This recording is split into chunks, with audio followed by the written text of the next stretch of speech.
今週もやってきました第1回カリスマの世界。司会進行は皆様おなじみの、キモく悲しい社名丸の、代理の N 走りもみじが務めさせていただきます。そして、アシスタントには姫街道は舘さんがポジショニングしてくれました。私、あやに呼び出されただけで何も聞いてないんだけど。安心してください。私もそれに呼ばれたばっかりなので、何も安心できない。てか、今から何すんの？なんかテレビ的なことをやるそうです。まあ、なんとかなるでしょう。随分と余裕だなこいつ。あと、さっきから気になってんだけどそれ抜いてあげたら？おっと、鞘に収めたわずがなぜかあやさんに。すみませんあやさん、今抜きますからねわお。それでは気を取り直してカリスマの紹介です。大きなお友達から中二のガキまで幅広く支持を得ている、初代カリスマことレミリア・スカーレットさん。よろしく。カリスマ界に突如現れ、イケメン、パパ、芸人、残念、数多くのキャラで活躍中の新生カリスマ豊里耳のみこさん。よろしくお願いします。以上のお二人と我々愉快なスタッフがお送りします。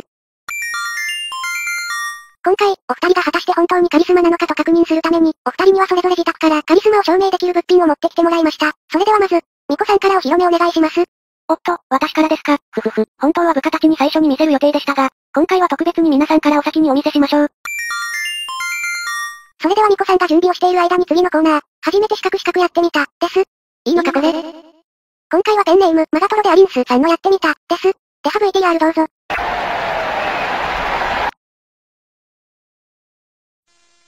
Everybody, yeah. Rock your body, yeah. Everybody, yeah. Rock your body right. Back streets back, alright.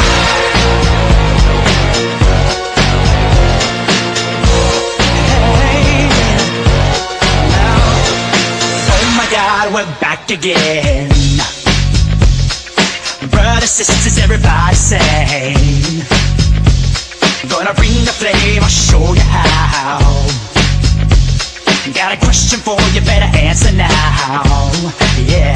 Am I original? Yeah. Am I the only one? Yeah. Am I sexual? Yeah. Am I everything you need? You better rock your body now. どうやらみこさんの準備が終わったようです。お待たせしました。なんて素晴らしいの。ここまでカリスマに溢れたファッションは初めて見るわ。特にマントとマスクの絶妙なハーモニーがもはや芸術を感じるわね。お、さすがレミリアさん、私が言いたいことを全て言ってくれました。このセンスが理解できるとは、やはりカリスマと言わざるを得ない。もう私が語るべきことは何もありません。次に行きましょう。脳の処理が追いつかない。では今度はレミリアさんお願いします。まさかあれほどのものを出されるとは思わなかったわ。けれど、私もそう簡単に負けるものではないわよ。これが最近自作した新兵器。名付けて、鮮血ブラッディよ。ネーミング。お、自作ですか。私もこれ自作なんですよ。カリスマたるもの自分が使うものくらい自分で作らないとね。そうなんですか。もしかしてレミリアさんが普段使ってる傘も自作なんですか？あ、全世界アンブレラのことかしら？当然自作よ。レミリアさんはネーミングセンスがいいですね。私、その方面はどうも自信がなくて羨ましいです。あら、あなたはそれ以上に美的センスが良いのだからもっと自信を持つべきよ。こいつらはやばいな。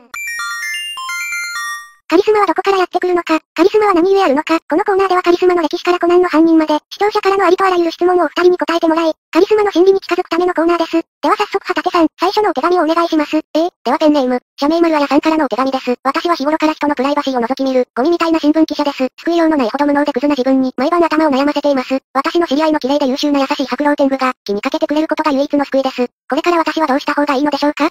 ダメな奴はダメですよ。来世に期待ね。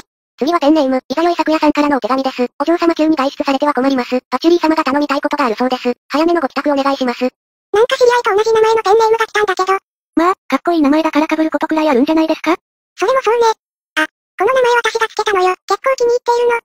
あ、通りでセンスに溢れていると思いましたよ。さすがですね。褒めても何も出ないわよ。話は変わるんだけど、これが終わったら私の館でお茶でもどうかしら？いいですね、お邪魔します。次のお手紙、ペンネームスカラグンテさんからのお手紙です。ミコさん、レミリアさん、はじめまして。私もカリスマになれるよう、常日頃から意識しているのですが、なかなか実を結びません。どうやったらお二方のような、高貴なカリスマになれるのか教えてください。やっとマシなのが来たな。これは難しい質問ね。私は意識せずともカリスマだから、アドバイスできることはないわね。ミコは何かあるかしら？そうですね。私もレミリアさんとほぼ同じ意見ですが、一応形として答えるなら、カリスマとは自分ではなく他人が決めるものなので、スカラグンテさんも周囲の人に優しく接していくことが、カリスマへの第一歩になると思いますよ。普通に答えてびっくりした。じゃあ、次のお手紙、ペンネームでミミスズさんの質問です。お嬢様、なんかパチュリー様がいつもの5割増しで顔色が悪いです。早く帰ってきた方がいいと思います。また知り合いっぽいのから来たんだけど。いや、まだ偶然の可能性も。そうよね、偶然よね。そもそも行き場所を伝えてないのだからわかるわけがないわよ。次よ、次。次のお手紙、ペンネーム、パチュリーのオレッジさんからです。レミー、早く帰ってきなさい。普通に考えれば簡単な推理よ。引きこもりと門番が出会うことなんて非常時以外ないのだから、顔色を確認なんてすることはできないわ。そして、運命を操る私が仲間の非常時に外出なんて間違った選択をするはずがない。つまり、さっきのお手紙は私を騙し入れようとした、コミーの陰謀よ。これで証明終了ね。というわけで、エンディングです。お二人とも最後に感想的なものをお願いします。最後のコミーだけにかかるけど、非常に充実した時間だったわ。私もカリスマの同士に会えたことは嬉しい限りです。後でお茶でもしながらゆっくり語り合いたいですね。最上のおもてなしを保証するわ。うちのメイドは格が違うのだから。それは楽しみです。いやー、何事もなく終わってよかったですね。旗手さん、何事もなかったっけ？終わり良ければ全てよしです。それでは皆さん、次回のカリスマの世界で会いましょう。さようなら。な